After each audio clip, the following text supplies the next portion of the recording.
So good morning everyone, welcome back to this another lecture of binomial theorem. तो हमेशा की तरह आगे बढ़ते हैं. तो पिछले टर्न पर हमने बाइनोमियल थ्योरम में न्यूमेरिकली ग्रेटेस्ट टर्म पढ़ा था, मिडिल टर्म पढ़ा था और कुछ बाइनोमियल कोफिशिएंट्स की थोड़ी बहुत प्रॉपर्टीज़ पढ़ी थी. जैसे sum of binomial coefficients is 2 to the power n, sum of even binomial coefficients is equal to the sum of odd binomial coefficients. So that is what we had done. और मुझे याद आता है कि पिछले टर्म पर मैंने आपको 4 प्रॉब्लम्स यहाँ बोर्ड पर शायद लिखे थे, वो दिए थे. तो आइए मैं सॉल्व कर देता हूँ. वो सारे तो सॉल्व नहीं करूँगा ऑब्वियसली, जो उसमें कुछ ठीक ठाक से हैं वो 1-2 सॉल्व कर देते हैं ताकि आपको समझ में आ जाए. जैसे कि पहला प्रॉब्लम जो था वहाँ था 2 + 3x / 8 to the power 10. T4 has numerically greatest value. इसकी ग्रेटेस्ट वैल्यू थी, न्यूमेरिकली ग्रेटेस्ट. तो आपको you have to find the range of x. तो चलिए देखते हैं, हमें रेंज ऑफ x फाइंड करना था. तो आपको पता है कि न्यूमेरिकली ग्रेटेस्ट टर्म के लिए हम लिखते हैं n+1/1 + mod of a by b minus 1 is less than equal to n+1/1 + mod of a by b. तो अगर ये न्यूमेरिकली ग्रेटेस्ट टर्म r+1 है तब यहाँ r आता है. ये assume the greatest term, numerically greatest term is tr+1. यहाँ न्यूमेरिकली ग्रेटेस्ट टर्म दे रखे t4, तो r+1 हुआ 4, तो r की वैल्यू कितनी हो गई 3.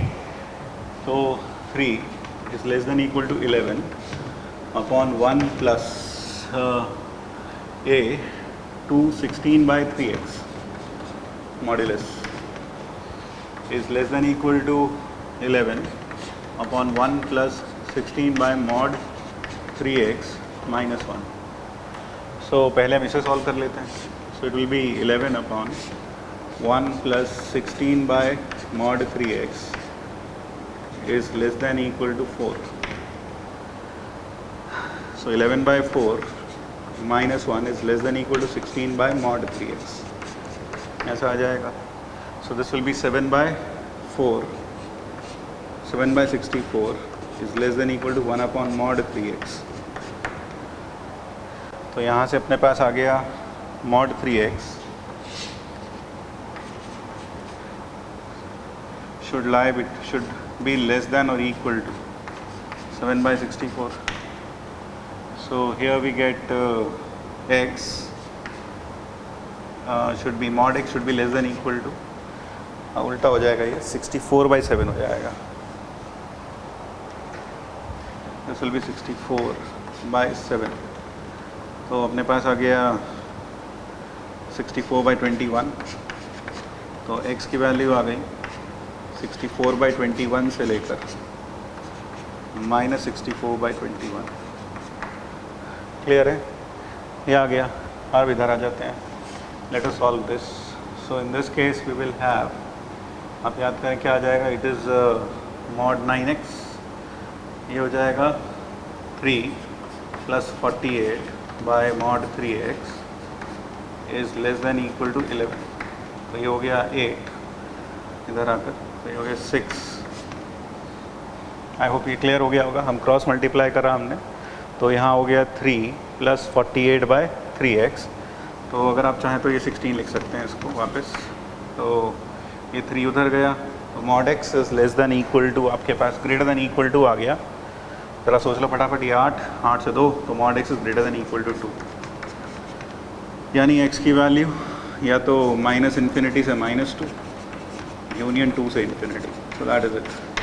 अब आपको इन दोनों को क्या करना पड़ेगा, you will have to take the intersection of these two. So this is 1 and this is 2. So we will have 1 intersection 2. तो अगर 1 इंटरसेक्शन 2 करें तो ये कितना होगा, -64/21 से लेकर -2 यूनियन 2 से लेकर 64/21. So that is where x belongs. So that is it. So that would be the answer. I hope ये क्लियर हो गया होगा. ठीक है. ये सब अच्छे से क्लियर हो गया, सब कुछ अच्छे से समझ में आ ही गया होगा आपको. ठीक है. तो चलिए आगे बढ़ते हैं.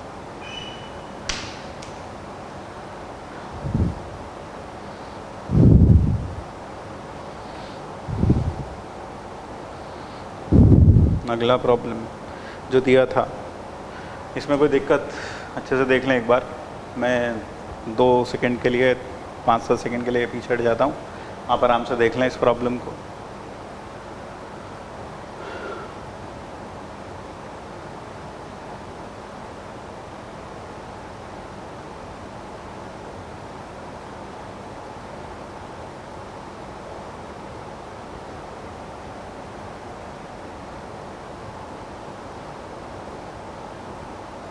तो चलिए आगे बढ़ें अब।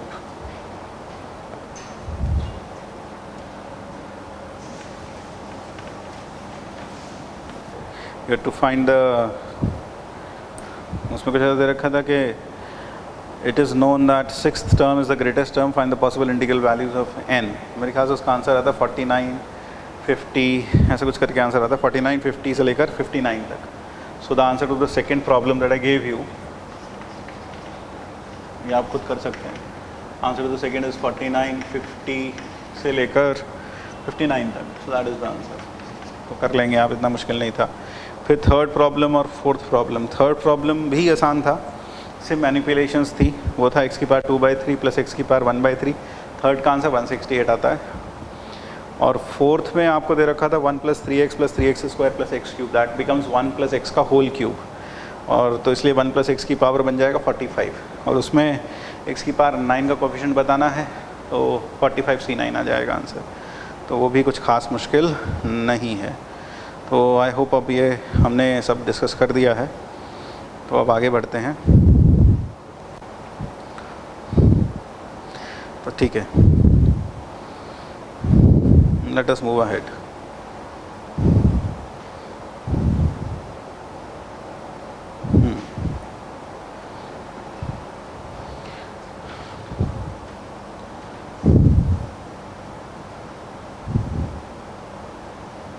तो ठीक,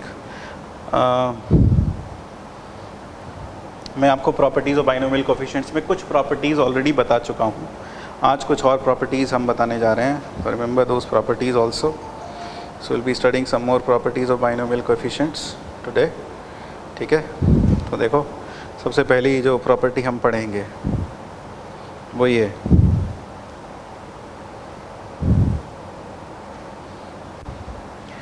तो ये हटा देता हूँ।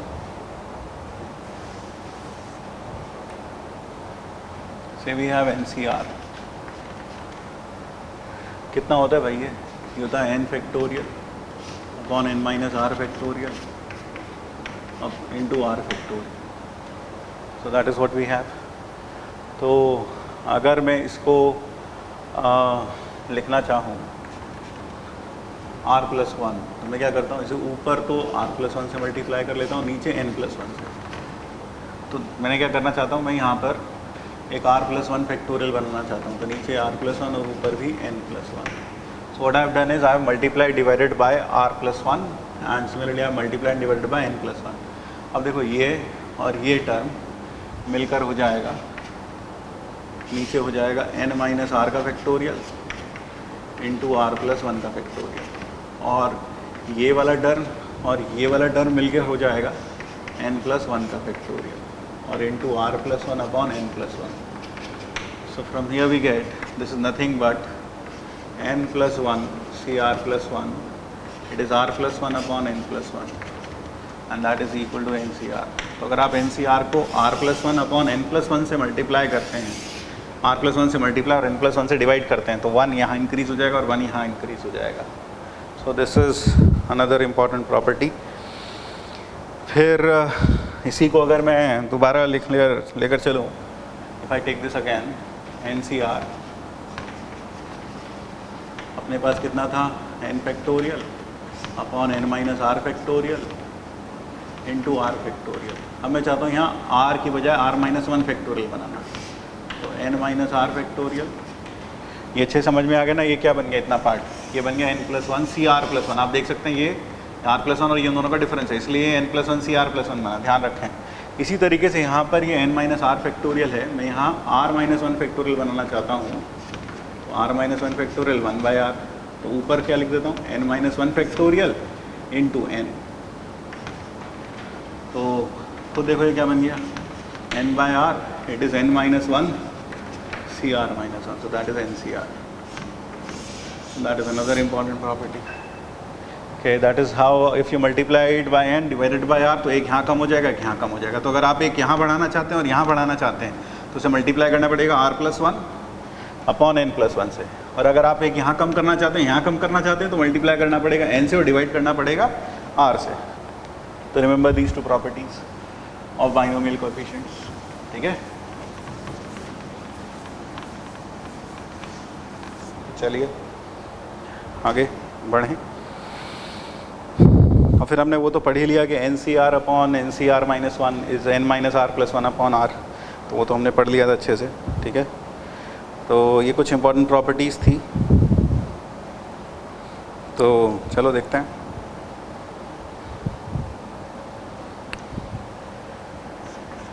कुछ और क्वेश्चंस करते हैं. Prove C naught square plus C one square plus C two square plus 1 up to C n square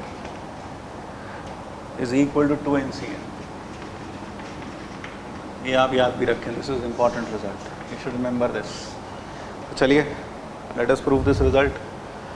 तो इस तरह के रिजल्ट्स को जहाँ बाइनोमियल कोएफिशिएंट्स आपस में मल्टीप्लाइड हैं, जैसे यहाँ पर देखें, यहाँ C0 C0 से मल्टीप्लाइड है, यहाँ C1 C1 से मल्टीप्लाइड है, C2 C2 से मल्टीप्लाइड है, where there is a multiplication of binomial coefficients among themselves, we use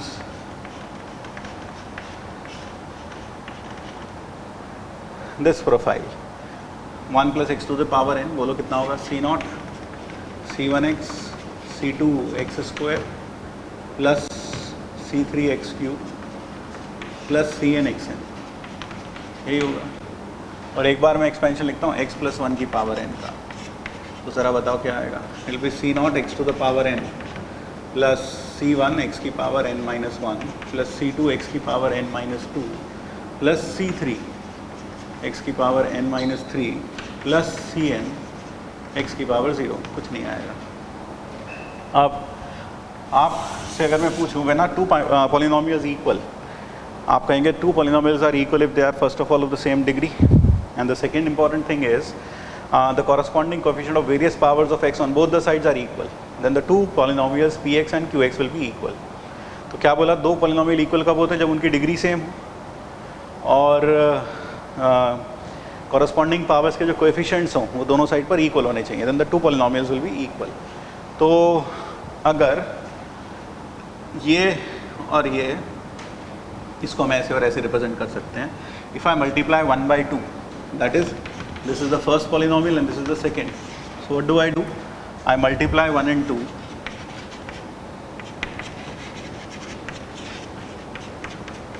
मैं 1 और 2 को मल्टीप्लाई करूँगा, दोनों पॉलिनोमियल ही तो हैं. तो जब मल्टीप्लाई करेंगे बहुत बड़ा सा कुछ आंसर आएगा. लेकिन अब पहले देखो हमें क्या चाहिए. C0 का स्क्वायर. C0 का स्क्वायर तब आएगा जब ये टर्म इससे मल्टीप्लाई होगी. C1 का स्क्वायर जब वो इसमें मल्टीप्लाई होगी. C2 का स्क्वायर जब वो इसमें मल्टीप्लाई होगी. और C3 का स्क्वायर जब वो इसमें मल्टीप्लाई होगी. और Cn का स्क्वायर जब वो इसमें मल्टीप्लाई होगी. और गौर से देखो, जब भी हम ये टर्म्स मल्टीप्लाई करेंगे, what is going to be generated? x to the power n. यहाँ भी x to the power n, x to the power n, x to the power n, और यहाँ पर भी अंत में x की पावर n जनरेट होगा. इसका मतलब जब हम मल्टीप्लाई करके खूब पूरा का पूरा बड़ा पॉलिनोमियल लिखेंगे तो उसमें जो हमें ये रिक्वायर्ड चीज़ है, ये किसके आगे आएगी? x की पावर n के आगे आएगी, यानी x की पावर n का कोएफिशिएंट होगा. क्लियर हुआ? बिकॉज इसमें भी x की पावर n आएगा, इसमें भी x की पावर n आएगा, इसमें भी x की पावर n आएगा, इसमें भी x की पावर n आएगा, इसमें भी x की पावर n आएगा. फिर भाई जब हम मल्टीप्लाई करके लिख लेते हैं, फिर क्या करते हैं? जो सेम पावर्स वाले टर्म्स होते हैं उन्हें ऐड करते हैं. तो जब आप ऐड करेंगे x की पावर n के कोएफिशिएंट्स को, तो एक आएगा C0 का स्क्वायर, फिर C1 का स्क्वायर, फिर C2 का स्क्वायर, फिर C3 का स्क्वायर और प्लस Cn का स्क्वायर, होल इनटू x की पावर n. यानी कुछ ऐसा सामान दिखाई देगा. देखो, C0 का स्क्वायर, C1 का स्क्वायर, Cn का स्क्वायर और बाहर x की पावर n. क्योंकि कॉमन एक्सपीरियंस है, जब हम दो पॉलिनोमियल्स को मल्टीप्लाई करते हैं तो पहले टर्म बाय टर्म मल्टीप्लाई करते जाते हैं और फिर उसके बाद क्या करते हैं? मान लो एक्स स्क्वायर वाली टर्म देखते हैं कहाँ कहाँ है, तो जहाँ जहाँ एक्स स्क्वायर वाली टर्म होती है उन सबको फिर हम जोड़ लेते हैं, तो कंबाइंड कोएफिशिएंट हमारे पास आ जाता है. तो वही काम हम यहाँ करेंगे. जब हम इन दोनों पॉलिनोमियल्स को मल्टीप्लाई करेंगे तो फिर हम x की पावर n के कोएफिशिएंट को देखेंगे तो वो यही आएगा. सो हम क्या कर रहे हैं? Multiply 1 and 2 and compare coefficients of x की power n on both sides, दोनों साइड्स पर आप x की पावर n का कोएफिशिएंट कंपेयर कर लें। क्यों? जब आप इन दोनों को मल्टीप्लाई करेंगे, ये एक बड़ा पॉलिनोमियल, ये एक दूसरा पॉलिनोमियल, मल्टीप्लाई करेंगे तो रिजल्टिंग पॉलिनोमियल जाएगा, उसमें x की पावर n का कोएफिशिएंट हम देख रहे हैं। इधर की साइड भी ये पॉलिनोमियल है तो ये भी आ जाएगा 1 प्लस x की पावर 2n। तो हम अब, क्योंकि this into this should be equal to this into this, ये दोनों पॉलिनोमियल्स क्या होने चाहिए? इक्वल होने चाहिए। This into this should be equal to this into this, यानी these two polynomials are equal, and if these two polynomials are equal then the coefficient of every x to the power coefficient of every power of x on both the sides should be same। तो हमने यहाँ किसके coefficient की बात की? इधर वाले side में x की पावर n के कोफिशिएंट की, तो वो तो आ गया c0 का स्क्वायर, c1 का square plus 1 up to cn का स्क्वायर। और यहाँ हम किसकी बात करेंगे? यहाँ भी हम कोएफिशिएंट ऑफ x की power n in 1 plus x की पावर 2n, इधर x की पावर n का कोएफिशिएंट, दोनों साइड बराबर होना चाहिए क्योंकि दोनों पॉलिनोमियल्स बराबर हैं। आई होप ये तो गधे से गधे आदमी की समझ में आ गया होगा। तो इसमें बताओ इसकी जनरल टर्म क्या लिखूँ? tr प्लस 1 क्या होती है? होगी 2ncr x की पावर r। मुझे x की पावर r ये है, तो मुझे चाहिए क्या? x की पावर n, तो ये कितना होना चाहिए? n होना चाहिए। So this implies r is equal to n। तो कोएफिशिएंट क्या आ गया? कोएफिशिएंट आ गया, coefficient of x to the power n is 2n/cn। तो ये इधर की साइड कोएफिशिएंट आ गया 2n/cn और इधर की साइड कोएफिशिएंट आया ये, और क्योंकि दोनों बराबर पॉलिनोमियल है इसलिए दोनों बराबर होने चाहिए। तो c0 का स्क्वायर, c1 का स्क्वायर प्लस cn का square, so that proves the result. तो क्लियर हुआ है? तो इसको ये क्लियर हो गया, अच्छे से समझ में आया। तो जब भी बाइनोमियल कोएफिशिएंट्स आपस में मल्टीप्लाइड होते हैं then we use this method. हम 1 प्लस x की पावर n और एक बार x प्लस 1 की पावर n का एक्सपेंशन लिख लेंगे। कभी कभी 1 प्लस x और कभी कभी x माइनस 1 का भी एक्सपेंशन लिखना पड़ता है जब साइन ऑल्टरनेट प्लस में हो, प्लस माइनस में, तो वो भी देख लेंगे। ठीक है, क्लियर हुआ ये? तो ये हटा रहा हूँ मैं।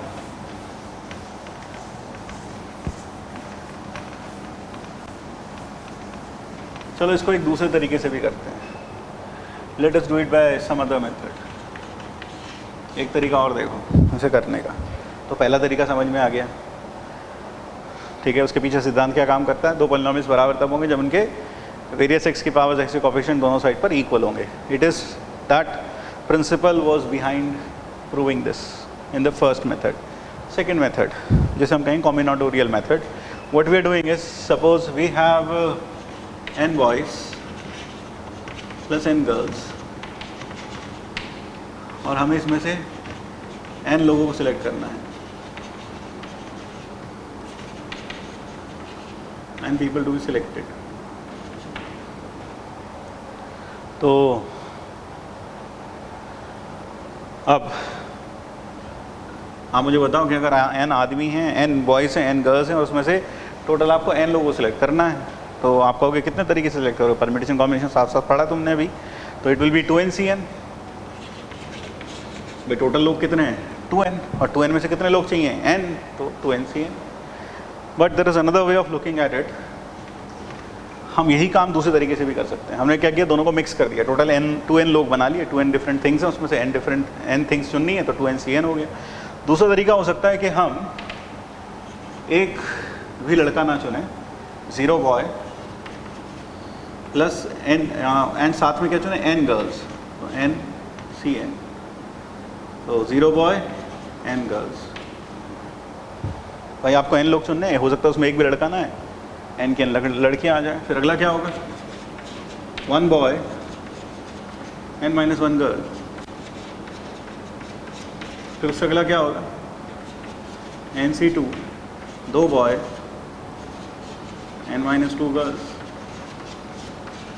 प्लस ये कार्यक्रम चलता जाएगा कब तक? जब तक बॉयज़ बढ़कर n ना हो जाए और लड़कियां घटकर 0 ना हो जाए।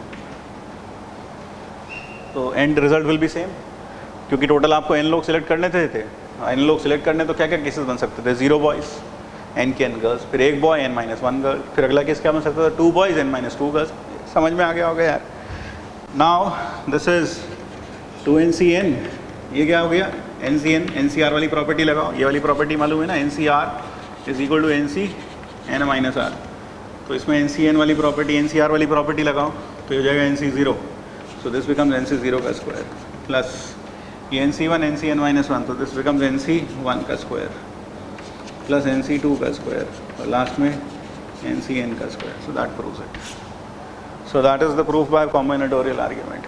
आई think it is clear again, समझ में आया? तो चलिए, ये हुआ एक इम्पॉर्टेंट रिजल्ट, ये आपको याद भी रखना है, मैं बार बार कह रहा हूँ।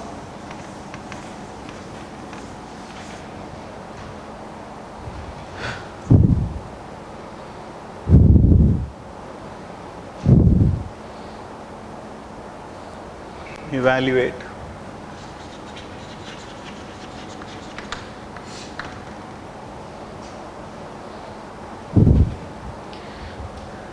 S equal to C naught C1 plus C1 C2 plus C2 C3। तो मैं आपको पहले ही बता चुका हूँ, जब यहाँ कुछ नहीं लिखा तो इसका मतलब n है, NC0 NC1 NC2 and plus on up to CN minus 1 CN। तो ये वैल्यू हमें फाइंड करनी है। तो चलिए देखते हैं। तो फिर से कोएफिशिएंट्स आपस में मल्टीप्लाइड है, हम लिखते हैं 1 प्लस एक्स की पावर n का expansion, C0 C1x C2x square plus C3x cube plus CNxn, ठीक है। और फिर x प्लस 1 की पावर n का expansion will be C0 x की पावर n, C1 x की power n minus 1, C2 x की power n minus 2 plus C3 x की power n minus 3 plus on up to CN, बस और कुछ नहीं। अब फिर से हम इन दोनों को मल्टीप्लाई करते हैं, लेकिन अब मुद्दा ये है, फिर से मल्टीप्लाई एंड कंपेयर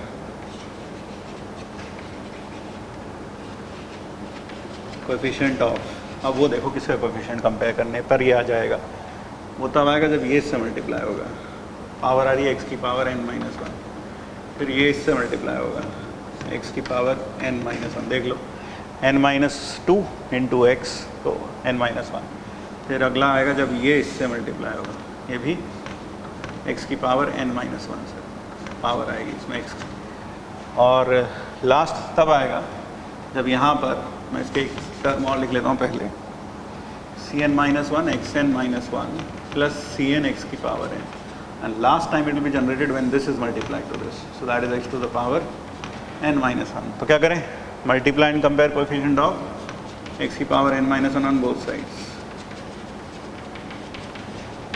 जब आप कंपेयर करेंगे तो इधर तो x की पावर n माइनस 1 का कोएफिशिएंट वही आएगा जो चाहिए, C0 C1 C1 C2 Cn minus 1 Cn, और इधर आ जाएगा कोएफिशिएंट ऑफ x की power n minus 1 n 1 plus x की पावर 2n, और आप जानते हैं कि इसका TR प्लस 1 होता है 2nCR x की पावर r, ये TR प्लस 1 है, तो कोएफिशिएंट कितना आ जाएगा x की पावर n माइनस 1 का, तो r की जगह कितना रख दोगे, n minus 1। So this implies, तो यहाँ कोएफिशिएंट जो आ गया वो आ गया 2n Cn minus 1, that is the coefficient is equal to C0 C1 plus C1 C2 plus Cn minus 1 Cn, खत्म।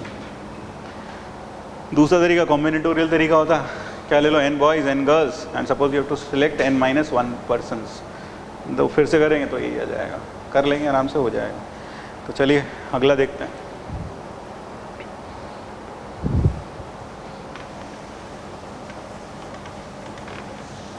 तो ये तो था जब बाइनोमियल कोएफिशिएंट्स आपस में मल्टीप्लाइड होते हैं कई बार।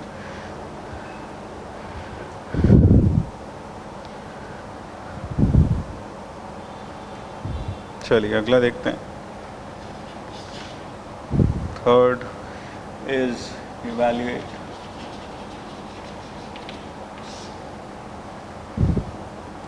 S is equal to 1 into NC1 plus 2 into 1 into NC1 plus 2 into NC2 plus 3 into NC3 plus 1 up to n minus one C n minus one plus n into n C n, इसकी value हमें evaluate करना है। ठीक है, तो चलिए देखें। तो आपने सीक्वेंस सीरीज पढ़ा है, पीएनसी भी पढ़ा है, उसमें आपने समेशन ऑफ नंबर्स भी पढ़ा है। समेशन ऑफ नंबर्स में आपने पढ़ा होगा find the sum of all the numbers which are formed by taking all the digits greater than 1 million, ऐसा कुछ करके प्रॉब्लम किया होगा। आपने उसे 3 डिफरेंट तरीके से पढ़ा होगा। एक तो कैरी ओवर मेथड पढ़ा होगा, फिर एक यूनिट्स प्लेस को ऐड कर लेते हैं, टेंस प्लेस को ऐड कर लेते हैं, थाउजेंड्स प्लेस को ऐड कर लेते हैं, and then we find the sum. और तीसरा जो तरीका आपने पढ़ा होगा वो होगा एक बार सीधा लिखें पूरे सम को, कैसे ऑर्डर में, असेंडिंग ऑर्डर में, छोटे से बड़ा, और फिर उसे उल्टा करके लिख दें बड़े से छोटा, और फिर ऐड कर दें, तो काम ख़त्म, तो आपके पास सम आ जाएगा। लेकिन वो तरीका कब काम करता है? जब नंबर्स एपी में हो, जो डिजिट्स नंबर बना रही हैं वो डिजिट्स किस में हो? एपी में, देन इट वर्क्स। तो वही बात यहाँ पर है, अगर ये आप देख रहे हैं 1 2 3 ये n माइनस वन, ये n, they are in AP, they are in AP, ये सब एपी में है। ठीक है ना?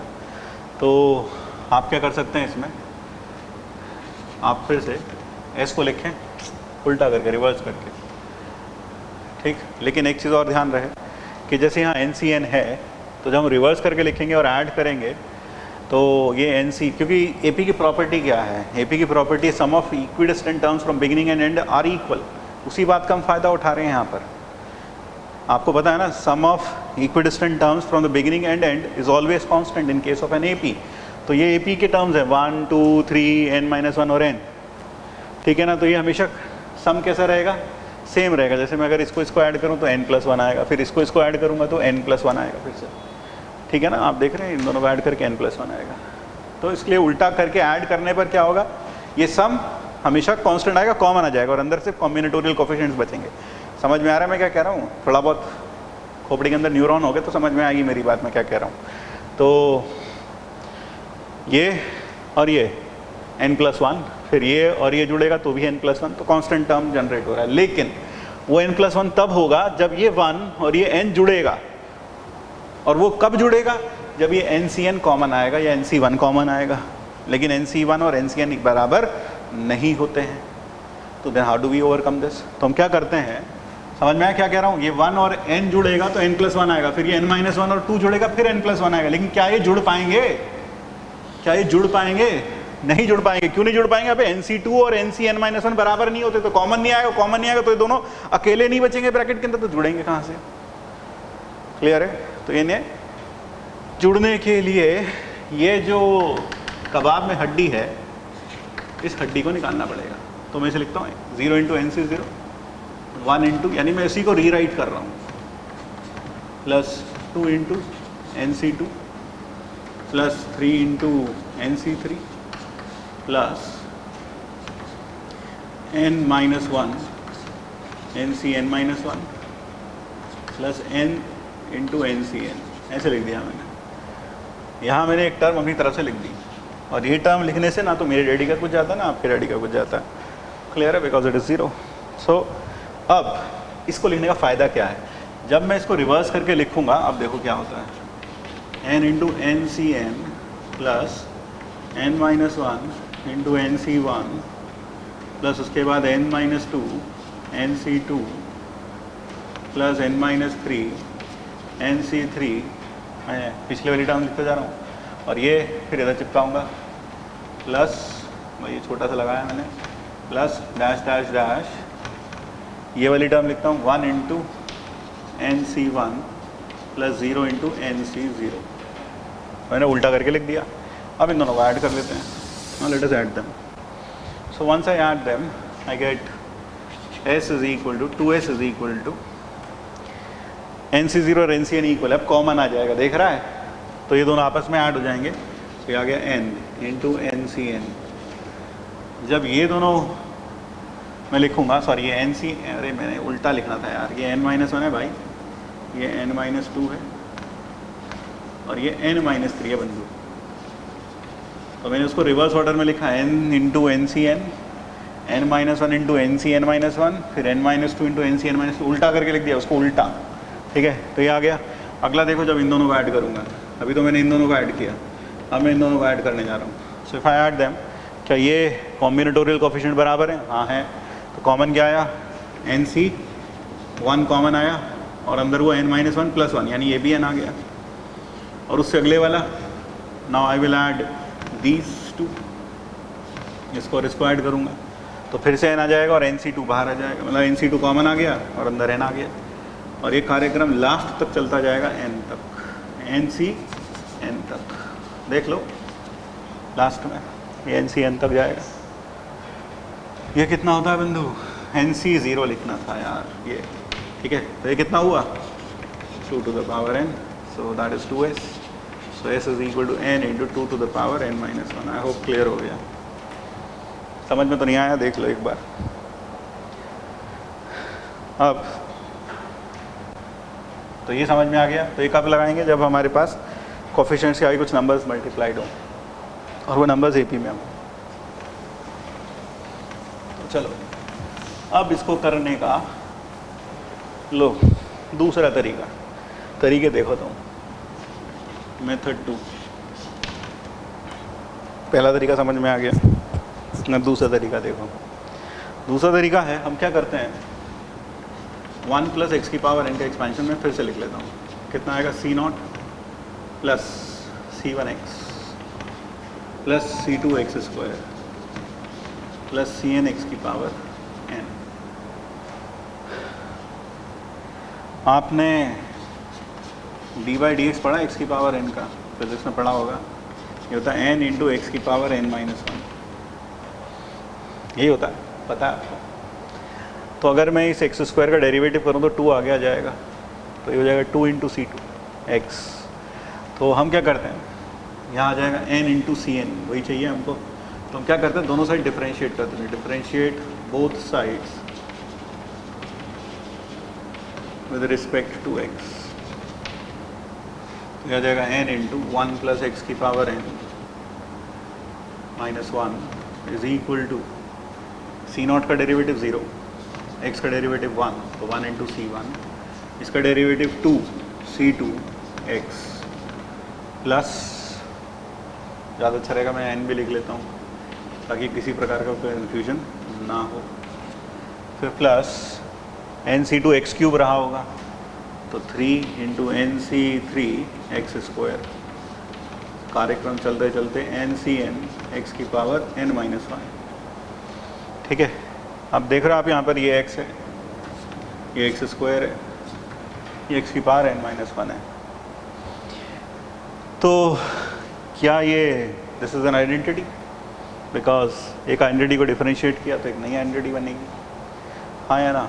जैसे कि sin 2θ क्या होता है?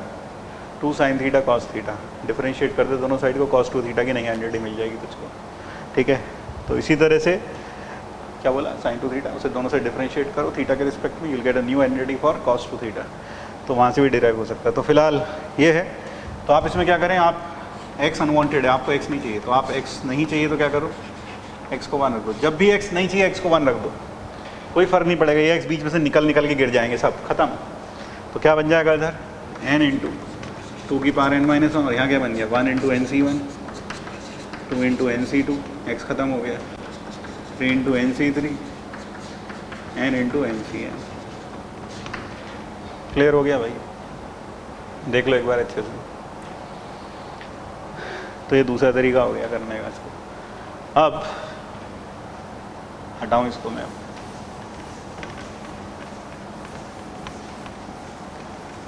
तो ये तो गया यूजिंग डिफरेंशिएशन, ठीक है। लो तीसरा तरीका भी देखो, क्या याद करोगे, थर्ड तरीका भी देख लो। तो तीसरा तरीका, अगर मैं इस सम का आरएट टर्म लिखूं तो I think that will not be very difficult to decipher. It is R × NCR, यही था, देख लो अच्छे से एक बार। ये है R × NCR, क्लियर है? देख लो 1 पुट करोगे तो क्या आ जाएगा, 1 पुट करने पर आपके पास वही आ जाएगा। इफ़ यू पुट इन 1 ठीक है, तो it is r into n C r, so that is what we have. और अभी अभी थोड़ी देर पहले हमने एक प्रॉपर्टी पढ़ी थी, मैं आपको याद दिला दूँ, वो थी n C r is equal to n by r into n minus one C r minus one. ये पढ़ा था अभी हमने थोड़ी देर पहले, प्रॉपर्टी पढ़ी थी, अभी लिखी हुई थी। तो अगर मैं यहाँ r into n C r लिखूँ तो ये कितना हो जाएगा, हो जाएगा n into n minus one C r minus one. Clear बात है ना? तो this will be nothing but n into n minus one C r minus one, यही आएगा अपने पास, r into n C r. ठीक है, क्लियर है भाई? तो अब ये कितनी टर्म्स हैं, एन टर्म्स हैं। तो अगर मैं एस फाइंड करूँ तो टी वन क्या होगा, देखो T one will be one into n minus one n into n, तो बाहर आ जाए, कॉमन है, आर की जगह रखोगे सी ज़ीरो, फिर n minus one C one, जी वन रखा, फिर टू रखा, फिर थ्री रखता हूँ, n minus one C two, और फिर लास्ट में एन रखता हूँ, तो it will be n minus one C n minus one. ये क्या बन गया? आपको याद होगा n C zero plus n C one plus n C two से लेकर एन सी एन तक का सम कितना होता है, टू की power n, four C zero four C two four C zero four C one four C two से लेकर फोर सी फोर तक का सम टू की पावर फोर। तो n minus one C zero n minus C one से लेकर n minus one C n minus one, तो ये हो गया टू की power n minus one. So that is it, so here it is. I think clear है, बिल्कुल समझ में आ गया थर्ड तरीका भी। चलो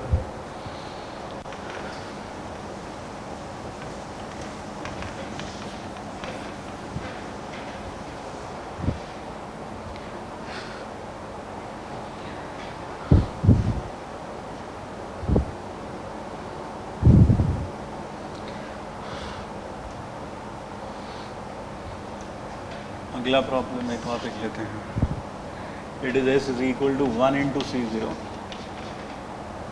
plus two into C one plus three into C two plus four into C three plus on up to n plus one C n. तो क्या ये जो मल्टीप्लाइड नंबर्स एपी में हाँ हैं, तो हम क्या कर सकते हैं, हम इसको उल्टा करके लिख लेते हैं। I think that is the best way out. N plus one C n, उसके पहले आया होगा n C n minus one, फिर उसके पहले आया होगा n minus one C n minus two, फिर उसके पहले आया होगा n minus two C n minus three, और प्लस ऑन लास्ट में आएगा plus one into n C zero. तो what I have done is वही जो भी किया था हमने, इसको रिवर्स ऑर्डर में लिख लिया और ऐड कर रहे हैं। तो चलो करो ऐड। तो यहाँ पर ऐसी समस्या नहीं है कि सी ज़ीरो लिखने की ज़रूरत थी, क्योंकि ये दोनों कोएफिशिएंट्स इक्वल हैं। तो two S is equal to n plus two into C zero, फिर यह वही आएगा n plus two C one, फिर उससे अगले वाला भी n plus two C two plus C n. तो S is equal to two, और ये कितना होगा, टू की power n divide by two, तो two to the power n minus one. So that is first way of doing it. अब आप में से अधिकांश लोग सोच रहे होंगे सर इसे दूसरे तरीके से कैसे करेंगे डेरिवेटिव में, तो चलो वो भी देख लो। फिर से what I do is I write down the expansion of 1 plus x to the power n, कितना आएगा, c naught c one x plus c two x square plus c n x की पावर n। अब देखने वाली बात ये है कि हमें अगर मैं डिफरेंशिएट कर दूँ तो c नॉट तो बेचारा मर ही जाएगा, जबकि मुझे 1 इंटू सी नॉट चाहिए, और c1 के साथ 2 चाहिए, यानी वो तब आएगा जब यहाँ x स्क्वायर आए। तो आप क्या करो, दोनों साइड को x से मल्टीप्लाई कर दो। क्यों, यहाँ 2 इंटू सी वन, तो एक्स स्क्वायर क्रिएट होगा तभी तो डेरिवेटिव करके 2 आएगा, यहाँ एक्स क्यूब होगा तभी तो यहाँ 3 इंटू सी टू आएगा, यहाँ n प्लस वन होगा तभी तो डिफरेंशिएट करके n प्लस वन आएगा। So I multiply both the side by x। ठीक है, तो ये हुआ x into one plus x की power n, C naught x c1x² c2x³ cnx की पावर n+1। अब दोनों साइड को डिफरेंशिएट करो, differentiate both sides with respect to x. So I am differentiating both the sides now. तो ये आ जाएगा, प्रोडक्ट रूल लगेगा 1 × 1 + x की पावर n प्लस, मतलब क्या हुआ, ये एज इट इज़ वो x का डेरिवेटिव, फिर x एज इट इज़ इसका डेरिवेटिव, तो n x 1 + x की power n-1 is equal to product rule. सब जानते होंगे, अगर नहीं जानते तो इसका मतलब फिजिक्स में साला ढंग से नहीं पढ़ रहे तुम। तो ये हुआ, और ये लिखा है, काइनेमैटिक्स पढ़ा होगा ना, काइनेमैटिक्स में तो यूज़ किया होगा कहीं ना कहीं यार, वेलोसिटी निकालने के लिए speed time position time relation से और वो सब। तो मैं तो और भी बड़े बड़े काम किए हैं। You found out the displacement using the VT graph. VT graph के अंडर का एरिया आप जानते हैं डिस्प्लेसमेंट देता है, अब पॉजिटिव नीचे नेगेटिव वो सब। तो इंटीग्रल भी किया होगा आपने कहीं ना कहीं, शायद किया, वर्क में तो किया ही होगा यार। चलो ठीक है, फिलहाल यहाँ आ गए। तो जब हम यहाँ के बाद डिफरेंशिएट कर रहे हैं तो यहाँ आ जाएगा 1 × c0 + 2 × c1 x 3 × c2x² plus n+1 cnx की पावर n। अब मैं क्या चाहता हूँ, ये x हट जाए यहाँ से, क्योंकि मुझे यही चाहिए। ऊपर देखो मुंडी उठा के, तो मैं क्या करूँ, हमेशा की तरह x को 1 रख देते हैं। So when I put x = 1 I get 2 to the power n plus n × 2 की power n-1 is equal to c0 plus 2 × c1 3 × c2 plus n+1 cn। तो इस पूरे में से कुछ कॉमन आता है, 2 की पावर n-1 कॉमन आ गया, अंदर बच गया n+2। So that is the sum. Clear हुआ भाई? अब फिर आप सोच रहे होंगे सर तीसरा तरीका भी है क्या करने का। देख, अगर मैं इसमें आपसे टर्म r कहूँ लिखने के लिए, तो टर्म आप ऑफकोर्स लिखेंगे r × nc r-1। क्लियर है? और बस ये हो गया। और r की जो वैल्यू है वो कहाँ से कहाँ तक वेरी कर रही है, r की वैल्यू वेरी कर रही है 1 से लेकर n+1 तक। तो n+1 टर्म से ध्यान रखें इसमें टोटल। तो अब मैं अगर इसे सिंप्लीफाई करूँ, हालांकि मैं आइडेंटिटी का भी यूज़ कर सकता हूँ, but I think sometimes writing it straight away r-1 into कितना लिख दें, n-r+1 का फैक्टोरियल। ठीक है, तो ये लिख देते हैं। तो this is r-1, this is n-r+1 का फैक्टोरियल। तो अब हम इसको लिख लेते हैं n-1 का फैक्टोरियल इंटू n। इसमें एक काम करते हैं, हम इसमें -1 और +1 कर देते हैं, इट इज़ बेटर। क्या करें, r-1 और +1 into n factorial upon r-1 factorial into n-r+1 का फैक्टोरियल। ऐसे कर देते हैं, देखो ऐसा कर सकते हैं। तो एक तरीके से हम वही आइडेंटिटी को वापस यूज़ कर रहे हैं जो भी हमने पिछले टर्न पर यूज़ किया, NCR = n/r into n-1 CR-1। तो उसी का यूज़ कर रहे हैं एक तरीके से, बट आई एम यानी आपको बार बार हो सकता है वो आइडेंटिटी याद रहे ना रहे, तो इट वॉज बेटर कि हम इसे स्ट्रेट अवे भी कर सकें। तो n फैक्टोरियल अपॉन r-2 का फैक्टोरियल और n-r+1 का फैक्टोरियल, यही आएगा। और प्लस अपने पास आ गया n फैक्टोरियल अपॉन r-1 का फैक्टोरियल इंटू n-r+1। ऐसे लिख देते हैं। इस n को मैं लिख सकता हूँ n इंटू n-1 का फैक्टोरियल। तो गौर से देखो ये क्या बन जाएगा, ये बन जाएगा n इंटू n-1 CR-2। देख लो, ठीक है, ये आ गया। और फिर प्लस NC R-1। एक बार अच्छे से देख लें, यही आएगा। क्लियर है? यहाँ तक अच्छे समझ में आया? आपने ऊपर नीचे R-1 को कट किया, तो बेसिकली जो R-1 है, R1 नहीं हो सकता, यानी R यहाँ पर जो वेरी करेगा, R will very from 2 to n+1, 2 से लेकर n+1 तक वेरी करेगा। क्लियर हुआ? क्लियर है एक तरीके से? तो R will very from 2 to n+1 and क्योंकि आप समझ सकते हैं, क्योंकि आपने ऊपर नीचे क्या कैंसिल आउट कर दिया, ये cancelled out R-1 on the top and the bottom, तो R-1 कैंसिल आउट किया। जब R-1 कैंसिल आउट किया इसका मतलब आपने क्या माना कि R1 नहीं है, तो R1 नहीं है तो R1 नहीं होगा, तो R सिर्फ 1 नहीं होगा तो R कहाँ से चालू होगा, 2 से चालू होगा, तो 2 से लेकर n+1 तक। क्लियर है? और यहाँ तो R फ्री है मूव करने के लिए।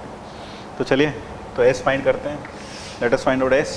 तो S in this case will be n into n-1 C कितना C0 फिर plus n-1 C2 C1 and plus on up to n-1 Cn-1 last में, और प्लस इधर आ जाएगा nc0 plus nc1 plus on up to ncn। तो गौर से देखो ये जो टर्म बन गया, ये बन गया n इंटू 2 की पावर n-1 और प्लस 2 की पावर n। तो आप इसमें से 2 की पावर n-1 कॉमन ले लें तो ये हो जाएगा n+2। That is it. एक बार अच्छे से देख लें, look it, watch it nicely.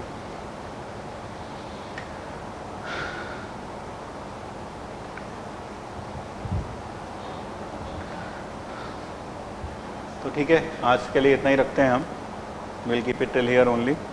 तो आज आप क्या कर सकते हैं मैं बता देता हूँ। आज अब बेटर रहेगा कि डू योर सेल्फ, आप आज की बार एक्सरसाइज 2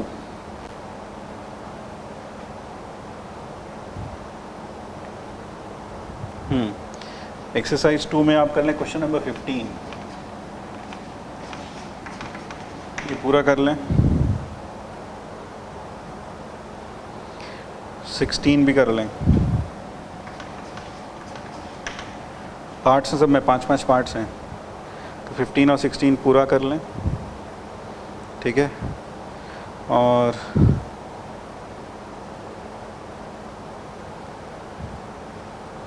बस अगले टर्न पर 1-2 टर्न के बाद you will be able to do everything, है ना।